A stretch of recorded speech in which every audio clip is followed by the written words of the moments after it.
Everyone, this is Bharti and welcome to my channel dream maths. तो हमने start किया chapter number 1। आज ये चैप्टर हमारा कंप्लीट हो जाएगा। This is the last exercise 1.4। बहुत अच्छे से करने वाले हैं, आपको बहुत अच्छे से समझ आएगा। आई होप आपने इसके 1 to 6 पार्ट्स अच्छे से कर लिए हैं। आज ये चैप्टर हमारा यहाँ एनसीईआरटी से कंप्लीट हो जाएगा। कुछ क्वेश्चन हमने किए हैं आरडी के, लेकिन इसकी स्पेशल सीरीज जहाँ पे हम इंपॉर्टेंट क्वेश्चन आरडी में से प्लस प्रीवियस ईयर क्वेश्चन वो भी करेंगे चैप्टर 1 के। ठीक है, तो विदाउट वेस्टिंग टाइम फटाफट से स्टार्ट करते हैं अच्छी क्लास। आज हम देखने वाले हैं रैशनल नंबर्स के बारे में, बेसिकली कि रैशनल नंबर्स में टर्मिनेटिंग क्या होता है, नॉन टर्मिनेटिंग क्या होता है, रिपीटिंग क्या होता है। ये सब टर्म्स इतनी इजी बना दूंगी ना आपके लिए, बहुत अच्छे से समझ आएंगे। Question super easy, super simple questions ये करने हैं questions and that's it. Exercise 1.4 complete.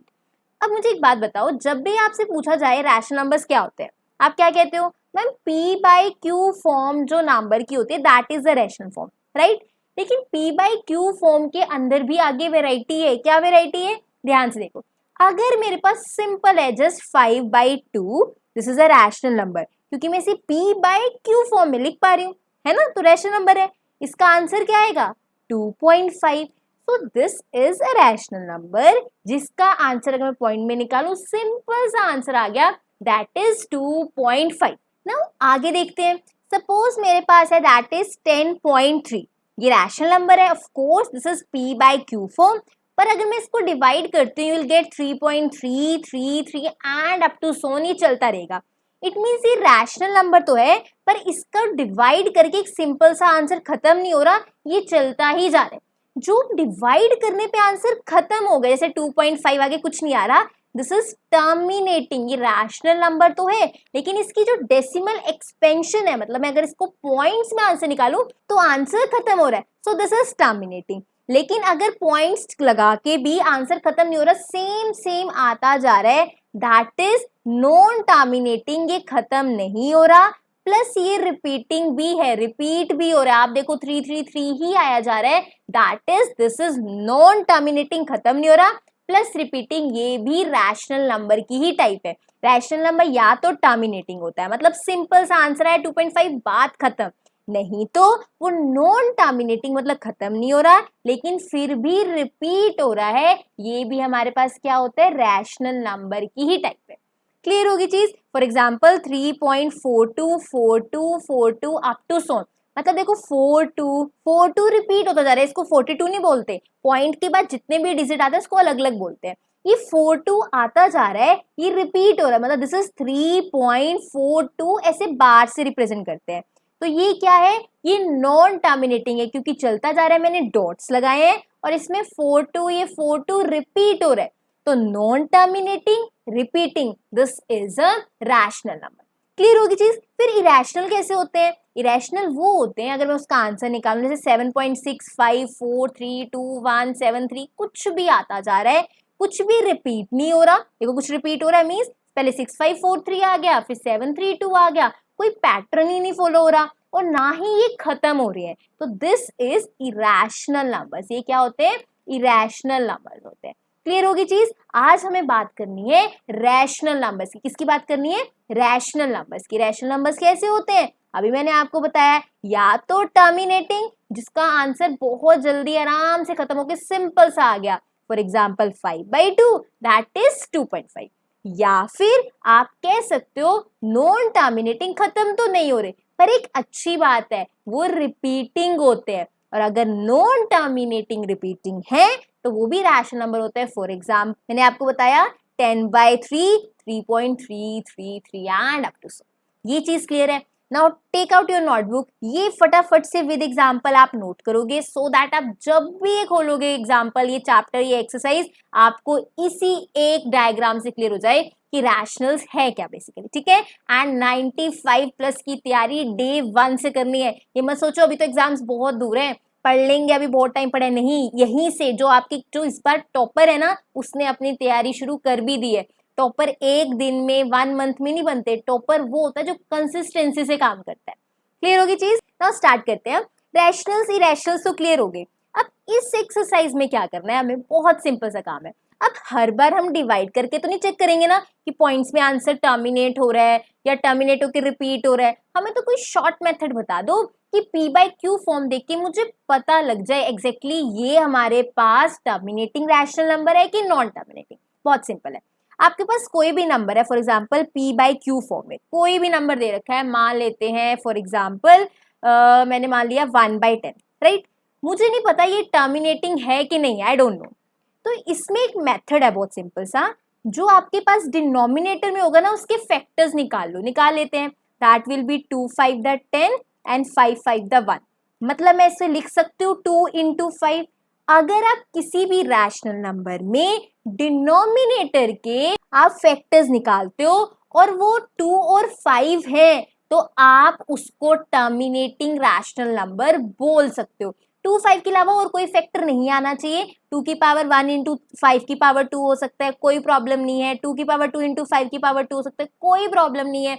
मतलब 2 और 5 की पावर्स ही अगर डिनोमिनेटर वाले नंबर के फैक्टर्स बनते हैं तब हम उस नंबर को क्या बोल सकते हैं, दैट इज टर्मिनेटिंग। क्या बोल सकते हैं, टर्मिनेटिंग। और अगर ऐसा नहीं होता, फॉर एग्जाम्पल किसी मैंने क्यू मान लो कोई भी नंबर लिया नीचे, फॉर एग्जाम्पल कोई भी ले लो, लाइक नंबर लिया मैंने 1/35, इसका क्या बनेगा नीचे वाले डिनोमिनेटर के फैक्टर 1/7 इंटू 5, राइट। अब इसके फैक्टर 7 भी आ रहा है 5 भी आ रहा है, तो दिस इज नॉन टर्मिनेटिंग, ये टर्मिनेटिंग नहीं है। नीचे जो डिनोमिनेटर है उसके आपने फैक्टर्स निकाल के देखने हैं। अगर डिनोमिनेटर के फैक्टर्स सिर्फ 2 और 5 बन रहे, उसके अलावा कोई और नंबर नहीं आ रहा, तो हम उसको कहेंगे दैट इज टर्मिनेटिंग। टर्मिनेटिंग कब होगा, जब नीचे वाले नंबर मतलब डिनोमिनेटर के फैक्टर्स सिर्फ 2 और 5 होने चाहिए। ये चीज क्लियर है, बहुत ध्यान से आराम से समझो। फॉर एग्जाम्पल मेरे पास एक नंबर है 7/35, ठीक है, ध्यान से समझना, बहुत इंपॉर्टेंट चीजें हैं। पहले आपने ये देखना है क्या ये कैंसिल तो नहीं हो सकते, हो सकते हैं। ये बन जाएगा 1/5। सबसे पहला स्टेप आपने टर्मिनेटिंग नॉन टर्मिनेटिंग के लिए क्या करना है, पहले कैंसिल तो नहीं हो रहे, पहले ये चेक कर लो। कैंसिल हो रहे हैं, कैंसिल करके बिल्कुल सिंप्लीफाइड फॉर्म में लिख लो, डन। उसके बाद नीचे वाले नंबर के फैक्टर्स निकाल लो, दैट विल बी 1 तो एज इट इज, ऊपर वाले को कुछ नहीं कहना, जो भी नंबर हो 3 हो 5 हो, right it like this same. Now 5 के फैक्टर्स क्या बनेंगे, 5/5, that will be 5 into 1, right. Now ध्यान से देखो डिनोमिनेटर में क्या आया, 5 इंटू 1, इसको मैं लिख सकती हूँ 5 की पावर 1 इंटू 2 की पावर 0, लिख सकती हूँ ना, 2 की पावर 0 भी तो 1 होता है। मतलब डिनोमिनेटर को मैं 2 और 5 की पावर्स में लिख पा रही हूँ और तो कोई नंबर भी नहीं आ रहा, so this is a terminating rational number. ये टर्मिनेटिंग रैशनल नंबर है। क्लियर है चीज। अगर यहाँ पे मान लो 7 आ रहा होता बाय सम रीजन 1/35 जैसे मैंने बताया था, तो फिर ये क्या होता, that will be non terminating हो जाता। अगर डिनोमिनेटर में बिल्कुल सिंपल सा रूल है, in denominator there should be 2 raise to power m into 5 raise to power n form, जहां पे मतलब डिनोमिनेटर के फैक्टर में 2 और 5 ही आना चाहिए और कुछ नहीं आना चाहिए। अगर ये आते हैं तो वो मेरा जो नंबर है दैट विल बी टर्मिनेटिंग, और अगर ये नहीं आते तो नॉट टर्मिनेटिंग। आया तो टर्मिनेटिंग, नहीं आया तो नॉट टर्मिनेटिंग। क्लियर है चीज, इसके अलावा कोई और नंबर नहीं आ सकता। चलिए आगे, नाउ क्वेश्चन से स्टार्ट करते हैं। Without actual performing the long division, मतलब हमने वही कि हमने डिवाइड करके नहीं देखना, वो बिना डिवाइड करके बताओ कि कौन सा इसमें टर्मिनेटिंग और कौन सा नॉन टर्मिनेटिंग। बहुत सिंपल है। देखो सेकंड क्या है, 17/8। पहली चीज आपको चेक करनी है क्या ये कट तो नहीं हो रहा आगे, नहीं, प्रॉपर लिखे हुए हैं। उसके बाद आपने डिनोमिनेटर के फैक्टर्स बनाने, 8 के फैक्टर्स बनाओगे, 2 4 द 8, 2 2 द यहाँ पे बन जाएगा, दैट विल बी 17/2 की पावर 3। अगेन इसको मैं 2 की पावर 3 इंटू 1 लिख सकती हूँ, दैट विल बी 17/2 की पावर 3 इंटू 5 की पावर 0। तो डिनोमिनेटर में तो 2 की पावर और 5 की पावर्स आ रही है, तो that will be terminating. That's it, easy है। अगले क्वेश्चन पे चलते हैं। 64/455, क्या ये कट हो सकते हैं, नहीं हो सकते। आगे चलते हैं। अब हम चलते हैं डिनोमिनेटर पे। 455 मेरे से पहले जल्दी से कर दो, that will be 5 9 the 45, 5 1 the 5, 7 1 the 7 and 7 3 the 21। That's it. तो ये क्या आया, 64/5 into 7 into 13। So this is non terminating. क्यों, एक तो 5 के साथ 7 भी आ रहा है, 13 भी आ रहा है। अगर सिर्फ 5 और 2 की पावर्स आती हैं तब टर्मिनेटिंग होता है। ये तो 5 के पास 7 भी आ रहा है, साथ 13 भी आ रहा है, तो this is non terminating repeating. ये नॉन टर्मिनेटिंग है और क्या है, रिपीटिंग है। चलिए आगे, तो आपने लिख देना नॉन टर्मिनेटिंग एंड रिपीटिंग भी साथ में लिखना। नेक्स्ट देखो, फोर्थ पार्ट आपका होमवर्क है। बाकी जो मेरे को मेन बताना है दैट इज 8th पार्ट, बाकी सारे पार्ट्स आप सिमिलरली ऐसे कर सकते हो। अब 6/15 में स्टूडेंट्स फटाफट से क्या करेंगे, 15 के फैक्टर्स बनाएंगे, 3 5 द 15 दिस, इसको लिख देंगे 6/3 इंटू 5। मैम ने बोला था कि डिनोमिनेटर चेक करना है बस, ये तो 3 और 5 आ रहा है, this is non terminating and repeating. यही कर दोगे फटाफट, है ना? नहीं, दिस इज रॉन्ग, ये गलत है। क्यों? सबसे पहला स्टेप है कि आपने इसमें इसको सिंप्लीफाइड फॉर्म में करना है।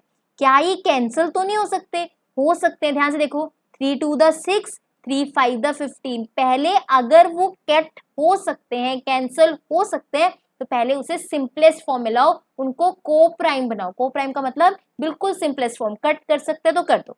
2/5 बन गया। अब इसके फैक्टर्स चेक करो डिनोमिनेटर के, ये 2/5 तो प्राइम नंबर है, इसके दो ही फैक्टर होते हैं 5 एंड 1। इसको मैं लिख दूंगी 2/5 इंटू 2 की पावर 0, तो नीचे 5 की पावर 1 आ रहा है और 2 की पावर क्या आ रहा है, 0, मतलब नीचे 5 और 2 की पावर्स आ रहे हैं, सो दिस इज टर्मिनेटिंग। तो अब देखो, पहले वाले से तो नॉन टर्मिनेटिंग बन रहा था, आपने पहले कट जरूर करना है, इसीलिए स्पेशली ये मैंने 8th पार्ट आपको करवाया। ये मिस्टेक नहीं करनी, फटाफट से एग्जाम में आप कर देते हो तो ध्यान। बाकी पार्ट्स आपके होमवर्क रहेंगे, आप बहुत इजीली कर सकते हो। 35/50 ये भी आप ध्यान रखना, पहले इसको कट करेंगे, 5 7 the 35, 5 1 the 5, that will be 7/10। Denominator के फैक्टर 7/2 इंटू 5, नीचे 2 और 5 के नंबर आ रहे हैं, मतलब नीचे 2 और 5 आ रहे हैं, it means this is terminating. बस बहुत इजी है। लास्ट पार्ट आपका होमवर्क रहेगा, बाकी जितने पार्ट्स मैंने छोड़े हैं बीच में, you have to do, complete करना उसको। जो आपने नोटबुक मेंटेन की है उसमें प्रॉपर काम करते चलो। आई होप आप अच्छे से उस पर काम कर रहे हो। एक प्रैक्टिस नोटबुक लगा लो, डेली आप वीडियोस वाइज काम करते जाओ, डेली क्लास वाइज काम करते जाओ, 95+ ग्रेंटेड है, इतने ईजी तरीके से मैथ्स करवाऊंगी। चले आगे, the next is write down the decimal expansion of those rational numbers which have dominating decimal expansion in question number 1। जो क्वेश्चन नंबर 1 हमने किया है ना, उसमें जो टर्मिनेटिंग थे, जो हमारे पास आंसर्स टर्मिनेटिंग है, उनको डिवाइड करके उनके आंसर्स बता दो। डिवाइड करेंगे अब हम, आपको आता है ना डिवाइड, में आपको 1-2 क्वेश्चंस बताती हूँ। जैसे फॉर एग्जांपल 17/8, तो 17/8 देखें, ये टर्मिनेटिंग था, सिंपल बच्चों वाला डिवाइड करना है, 17 अंदर 8 बाहर, 17/8 है, हमने ये 9th में भी किया हुआ है। 8 2 द 16, यहाँ पे 0, दैट विल भी यहाँ क्या आएगा, पॉइंट। 8 1 द 8, यहाँ पे 2 बचा, 0, यहाँ पे 8, हाँ जी कहाँ पे जाएंगे अब, 8 2 द 16, यहाँ बचा 4, 0, 8 5 द 40, आंसर हमारा क्या आ गया, 2.125। अब देखो, टर्मिनेटिंग है तभी तो आंसर इसका टर्मिनेट हो रहा है, 2.125 आ रहा है, रिपीटिंग नहीं हो रहा और क्वेश्चन खत्म हो गया मेरे पास। क्लियर है ये चीज? डिवाइड आप लोगों को आता है, मुझे अच्छे से ये बात मालूम है। अब एक बार ध्यान से देखो, यहाँ पे 17/2 की पावर 3 बनी थी एंड हमने 5 की पावर 0 लिखा था, ठीक है? बहुत काम की बात बता रही हूँ, ध्यान सुनना। सपोज आपने किसी के फैक्टर्स बनाए, 2 की पावर 3 आ रहा है एंड 5 की पावर 2 आ रहा है, तो जो 2 और 5 की पावर्स होती है ना, उसमें जो बड़ी पावर होती है, उतने ही पॉइंट के बाद आपको डिजिट्स मिलते हैं जब आप डिवाइड करते हो। समझ आया क्या बोला? नहीं? ध्यान से सुनो। सपोज यहाँ पे मेरे पास था 2 की पावर 3 और 5 की पावर 0 जब मैंने इनके फैक्टर्स बनाए थे, राइट? 3 और 0 में से बड़ा कौन है? 3। तो जब आप 17 को 8 से डिवाइड करोगे ना, जो आंसर आएगा उसमें पॉइंट के बाद 3 ही डिजिट होंगे। देखो है 1 2 3। तो जब भी आप किसी डिनोमिनेटर को 2 और 5 की पावर्स में लिखते हो, जो उसमें बड़ी पावर होती है ना, उतने ही डिजिट आपको डेसिमल के बाद आंसर में मिलेंगे। इससे आपका आंसर कंफर्म हो जाता है कि आपने ठीक किया है क्वेश्चन। एक बार और चेक करें, किसी और क्वेश्चन के लिए चेक करते हैं। फॉर एग्जाम्पल हमने 35/50 के लिए किया, ठीक है? ये हमारे पास बन गया था 7/10, ठीक है? आप इसको डिवाइड करोगे, डिवाइड करते हैं अभी, 7/5 इंटू 2 बना था ये, इसमें भी पावर 1, इसमें भी पावर 1। जब आप 7 को 10 से डिवाइड करोगे, पॉइंट के बाद एक ही डिजिट आएगा, एक ही आता है, इसको डिवाइड करके 0.7 ही आता है। तो 5 और 2 की जो पावर्स हैं उसमें जो बड़ी पावर होती है उतने डिजिट ही पॉइंट के बाद आंसर में आते हैं। ये चीज क्लियर है, समझ आई? ये चीज इंपॉर्टेंट है, ध्यान समझना। तो जब आप डिवाइड करते हो ना, आपको पता है पॉइंट के बाद 3 ही डिजिट आने हैं, पॉइंट के बाद 4 ही डिजिट आने हैं, तो आपको आपके डिवाइड का आंसर कंफर्म हो जाता है। चलिए नेक्स्ट क्वेश्चन पे चलिए, बहुत इजी एक्सरसाइज है, super easy. The following real numbers basically है क्या, इसमें आपको ना ये 3 पार्ट्स दिए हुए हैं, आपको ये देख के बताना है कि ये रैशनल्स हैं या इरेशनल्स हैं, और अगर रैशनल है टर्मिनेटिंग है कि नहीं है। पहला देखो 43.123456789, 43 पॉइंट बेसिकली 12345 ऐसे लिखा हुआ है। ये टर्मिनेटिंग है, रैशनल है, क्या है? पहली बात तो ये खत्म हो रहा है, कहीं पे भी देखो ऐसे डॉट्स नहीं लगे, जैसे इसमें डॉट्स लगे हुए हैं, यहाँ पे कुछ भी ऐसा नहीं है, यहाँ पे बात खत्म होगी 9 पे। पहली बात तो मुझे ये पता लगा ये टर्मिनेटिंग है टर्मिनेटिंग। टर्मिनेटिंग है तो ऑब्वियस है ये क्या होगा, रैशनल नंबर होगा। दूसरी चीज उन्होंने पूछा, अगर ये टर्मिनेटिंग है तो इसका डिनोमिनेटर किस फॉर्म का होगा?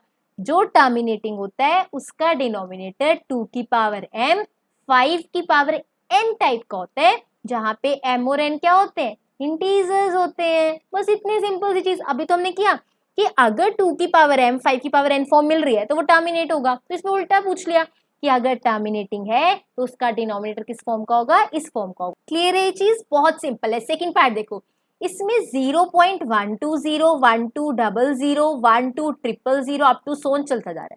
पहली बात तो ये नॉन टर्मिनेटिंग है, हाँ जी बिल्कुल, क्योंकि खत्म नहीं हो रहा तो नॉन टर्मिनेटिंग। आगे देखो क्या ये रिपीट हो रहा है, ये 120 है, इसमें 2 जीरोस आ गई, इसमें 3 जीरोस आ गई, रिपीट तो नहीं हो रहा ना। या तो 120 ही आता रहता तो हम कहते हैं रिपीटिंग कहते हैं, पर ये तो जीरो बढ़ती जा रही है, रिपीटिंग तो नहीं है, तो नॉन टर्मिनेटिंग नॉन रिपीटिंग। अगर नॉन टर्मिनेटिंग दो नॉन आ जाए, non terminating non repeating, it means वो क्या होता है, इरेशनल होता है। अगर नॉन पहला टर्मिनेटिंग भी नहीं है रिपीटिंग भी नहीं है तो वो इरेशनल होता है। सो दिस इज इरेशनल, बस इतना सा बताना था। नेक्स्ट देखो थर्ड पार्ट, 43.123456789, इस बार का मतलब ही यही होता है राजे कि ये रिपीटिंग है। इस बार का मतलब क्या है, रिपीटिंग। अगर रिपीटिंग है और ये बार का मतलब रिपीट होता जा रहा है तो ये खत्म भी नहीं होगा, तो ये नॉन टर्मिनेटिंग है और रिपीटिंग है। नॉन टर्मिनेटिंग रिपीटिंग, दो नॉन इकट्ठे नहीं आ रहे, एक नॉन टर्मिनेटिंग है और एक रिपीटिंग, इट मींस ये क्या होगा, that is rational number, non terminating repeating. चलो रैशनल का तो पता लग गया है क्योंकि ये फॉर्म रैशनल की होती है। बेसिकली बार से अगर मैं बार हटाऊं तो ये बनेगा, देखो 1 2 3 4 5 6 7 8 9, इसका मतलब है यहाँ से फिर दोबारा शुरू कर दो, इसका मतलब है फिर दोबारा यही लिखो। बार हटाने का मतलब होगा कि मैं दोबारा 1 से 9 तक काउंटिंग लिखती जाऊंगी।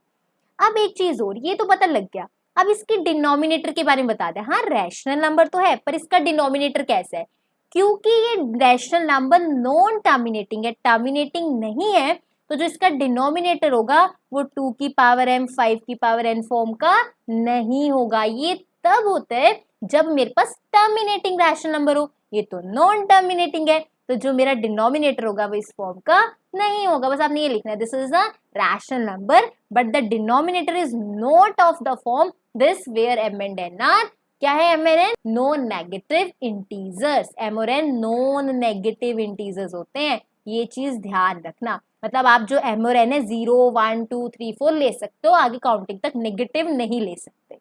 क्लियर है चीज? आई होप आपको चैप्टर 1 अच्छे से क्लियर हुआ है। नेक्स्ट क्लास के अंदर हम important most important questions plus जो एनसीईआरटी से थोड़ा सा अलग लगते हैं आपको पेपर में क्वेश्चंस, जितने भी पेपर में थोड़े से डिफरेंट टाइप से पूछे गए होते तो एनसीईआरटी से क्वेश्चंस है, लेकिन जो मोल्ड करके पूछे गए क्वेश्चंस, घुमा के पूछे गए आपसे, वो हम नेक्स्ट क्लास में करेंगे चैप्टर 1 के वो क्वेश्चन। सो डोंट वरी, बहुत अच्छे से तैयारी करते चलेंगे। I hope you like this video and yes notebook जरूर मेंटेन करो, जैसे जैसे मैं क्लासेस ले रही हूँ अच्छे से प्रैक्टिस करो उसकी, वो एक नोटबुक लगा लो, फिर आपको पता होगा कि प्रीवियस क्लास में हमने क्या किया था। ठीक है, I hope you like this video. If you like this video do like share comment and share कर दो फ्रेंड्स के साथ। अपना एक पार्टनर ढूंढो जिसके साथ आप रोज डिस्कस करते हो कि आज मैंने ये पढ़ा है, आपका उससे बहुत हेल्दी कंपटीशन होगा, आपकी अच्छी प्रोग्रेस होगी। ट्रस्ट मी, ये बहुत अच्छी चीज़ है। वैसे भी आप लोग घर पे रह रहे हो, इससे आपका और भी पढ़ने का मन करेगा जब आपसे किसी का हेल्दी कंपटीशन चल रहा होगा। अच्छा तुमने ये पढ़ लिया, मैं भी ये पढ़ लूंगा, ठीक है।